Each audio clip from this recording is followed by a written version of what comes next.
Assalamualaikum warahmatullahi wabarakatuh. I'm Aisha Afina binti Abdul Aziz. In this video, me and my friends Nurul Nazira and Alisa Maisara will present our final project entitled Architectural Design and Optimization.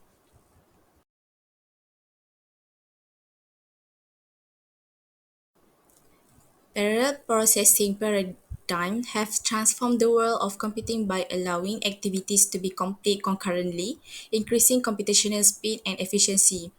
The analysis of these paradigms involve a true examination of their underlying architectures, such as shared memory, distributed memory, and also hybrid. Additionally, there are a few different types of parallelism that will define parallel processing paradigm, which will be discussed in the next slide. So there are four major types of parallelism that constitute this paradigm. First one is data parallelism, task parallelism, pipeline parallelism, and also hybrid parallelism. Each kind provide varied ways for distributing and managing workloads customized to different computing requirements and the context. We'll look at four main types of parallelism in the next slide. Data parallelism involves performing the same operation on multiple data points at once. This is useful for large datasets like image processing, where each pixel can be processed simultaneously, speeding up computation. Task parallelism divides a problem into separate tasks, each handled by different processors. This approach is ideal for applications where tasks can run independently, such as handling multiple web server requests and also running complex simulations. The next one is pipeline parallelism, which breaks a task into the stages, which each stage processed by a different processor. This is similar to an assembly line and is effective for tasks which is a sequence of steps, like video encoding. The last one is hybrid parallelism, which will combine data, task, and also pipeline parallelism to take advantage of each method's strengths. This versatile approach is used in advanced systems like GPUs to handle various types of computation efficiently. Assalamualaikum, my name is Nur Alisa Maisara binti Zanwa. I will be present about the architecture. So for the introduction, multiple processors are used in high performance parallel computing HPPC system to maximize computational efficiency. First, non-uniform memory access, which is NUMA, and symmetric multiprocessing, which is SMP, are examples of shared memory architectures. Second is distributed memory architecture such as cluster and massively parallel processor MPPs. And lastly, hybrid architecture in example are heterogeneous computing. In shared memory systems, there are two types architecture which are symmetric multiprocessing, which is SMP, and non-uniform memory access, NUMA. SMP allows many processors to share memory and guarantees consistent memory access times. NUMA allows different speed for processors to access memory, which helps to overcome the scalability and performance issue of SMP.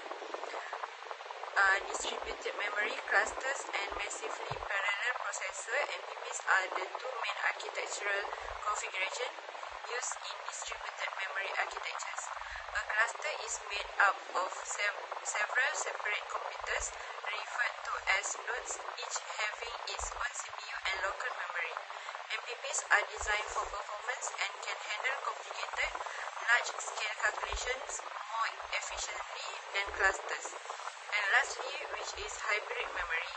In hybrid architecture, heterogeneous computing refers to the use of variety of processors. Hybrid architecture may take advantage of each processor type, unique capability, by mixing them and dynamically allocating jobs to the most appropriate processor type. Next, we will discuss on the comparisons of the architectures. In these studies, we compare between three of the architectures, which is symmetric multiprocessing (SMP), massively parallel processing (MPP), and non-uniform memory access (NUMA). The first architecture to be compared is SMP, where multiple processors share a single unified memory space. NUMA, processors are grouped into nodes, each with its local memory. Cluster, where a collection of separate nodes working together as a single team. And MPP, where each processor has its memory and operates independently. And then we compare their characteristics, which is SMP is shared memory, where all processors access the same memory, which simplifies programming but can lead to contention and bottlenecks. NUMA in memory access, local memory access is faster than remote access, leading to non-uniform memory access times. Cluster and MPP is similar, have similar characteristics, which is in distributed memory. Each of the node has its local memory and nodes communicate over a network. And in accordance to their scalability, SMP is typically limited to a few processors like 2 to 16 due to issues with memory contention and bus bandwidth. And then NUMA is more scalable than SMP, supporting larger numbers of processors, 16 to above 64. And then cluster and MPP is highly scalable, supporting hundreds or thousands of nodes. In accordance to their latency, SMP has low latency for memory access, but contention can become an issue as more processors are added. And then NUMA, where the latency varies depending on whether the memory is local or remote. And then cluster, network communication introduce higher latency compared to shared memory systems. And lastly is MPP, where the communication latency can be higher than shared memory architectures due to the distributed nature of the memory. We will proceed with the use cases of this architecture. So SMP is suitable for applications requiring high levels of data sharing and frequent updates to shared data. So it is common in small to mid-sized servers and workstations. NUMA is suitable for large-scale servers and high-performance computing systems that require large amounts of memory and processing power. So NUMA is common in enterprise servers and data centers. Cluster is suitable for applications that require high scalability and fault tolerance, such as scientific simulations and data processing tasks. So it is common in HPC clusters and cloud computing environment. And lastly is MPP that is suitable for large-scale data-intensive applications such as large-scale simulations, data mining, and complex computational tasks. So MPP is also common in large HPC systems, supercomputers, and enterprise data warehouses.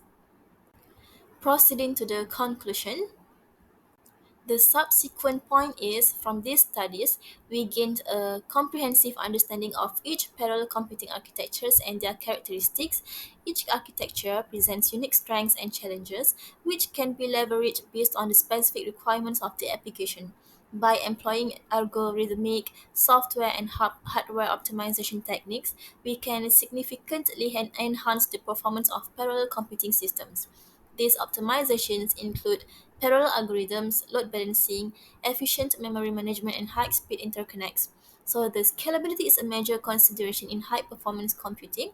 NUMA and cluster computing architectures offer better scalability compared to SMP, while MPP systems provide unparalleled performance for massive computational tasks. Furthermore, addressing the challenges of energy consumption and exploring emerging technologies like quantum and neuromorphic computing is vital for the future of high performance parallel computing. The choice of architecture and optimization strategies should be guided by the specific needs of the application, such as data sharing, memory access patterns, and computational intensity. That's the end of our presentation. Thank you.